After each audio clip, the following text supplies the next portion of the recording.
Another day, another blessing mga Marcy at Parsi, at bago nga ako dyan magsimula maglinis, binuksan ko nga muna tong ilaw sa may sala. Then pinagtatanggal ko na nga yung mga throw pillow dyan sa upuan, pati na nga rin tong sofa cover. Sakto nga't naglalaba ako para malaban na nga rin yung sofa cover at makapagpalit na. Pero bago nga yan, vacuum ko nga muna tong sofa. Medyo nag-i-enjoy nga ako dyan habang nag-vacuum kasi nagpapatugtog din ako ng mga oras na yan para masipagin. At pagka yun nga yung gamit kong sofa cover, hindi nga lahat natatakpan yung sofa namin. Kaya naman nakikita nga yung ibang part at nadudumihan. Kaya naman malaking tulong talaga tong vacuum ko dahil meron na nga rin siyang blower, kaya naman natutuyo din kagad pagka ganito nga binabasa ko ng pamunas. Inurong ko na nga tong sofa para malinisan din yung likod, kaso nga lang napansin ko nga itong mga floating shelves ko at naisipan ko na nga rin punasan. Habang nagpupunas nga ako dito, naalala ko yung comment ng isa kong follower na mas maganda nga raw siguro tong floating shelves kung color brown. Kaya naman napapaisip ako, mukhang mas maganda nga siguro kung brown to kasi nga puti na yung pader namin tapos puti pa yung floating shelves. At sakto nga't napakarami ko pang tira na wallpaper na wood design. Nung isa pa nga lang yung nalalagyan ko, nagustuhan ko na, kaya naman tinuloy-tuloy ko na. Hindi rin naman ako nahirapang magdikit nitong wallpaper kasi flat surface lang to.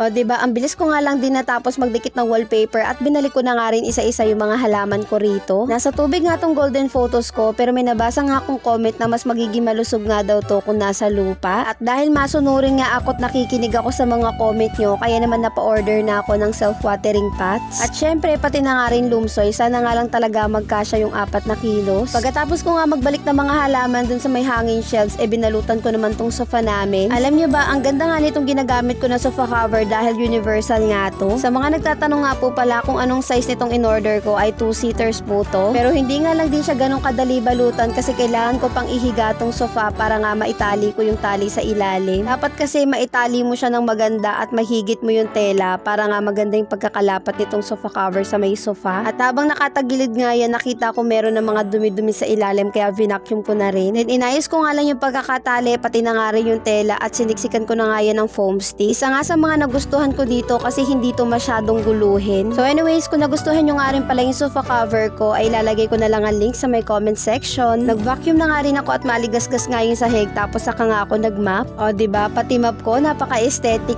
din. Yan nga yung map ngayon na nagtitrending na nahihiwala yung marumi sa malinis na tubig. At kung gusto nyo nga rin sipagin mag-map tulad ko, ilalagay ko na lang ang link sa my comment section. Mabilis lang din naman natuyo yung sahig, kaya naman nilagay ko na dito yung carpet na kalalaba ko lang kahapon. Medyo hirap lang din talaga ako sa pag-aayos niyan kasi nga may kabigatan talaga tong sofa namin. Inayos ko nga lang din yung floor lamp, pati nga tong snake plant, saka ko nga binalik tong center table. Hindi ko na nga isinama tong mga back cushion sa pagbabalot ng sofa dahil nga nalulukot sila. Last time kasi na ginamit ko tong sofa cover, sinama ko nga rin sa pagkakabalot tong mga back cushion. Kaso nga lang nung nagpalit na ako, nakita ko nagkanda gusot-gusot. Kaya ngayon nga na ginamit ko ulit siya, hindi ko na nga sinama yung back cushion. So anyways, nagpalit na nga rin pala ako ng throw pillowcase at eto na nga lang muna yung naipalit ko, hindi pa nga ako nakakabili ng bago. Yun lang muna mga Marcy at Parsi. Salamat sa panonood. Till next video!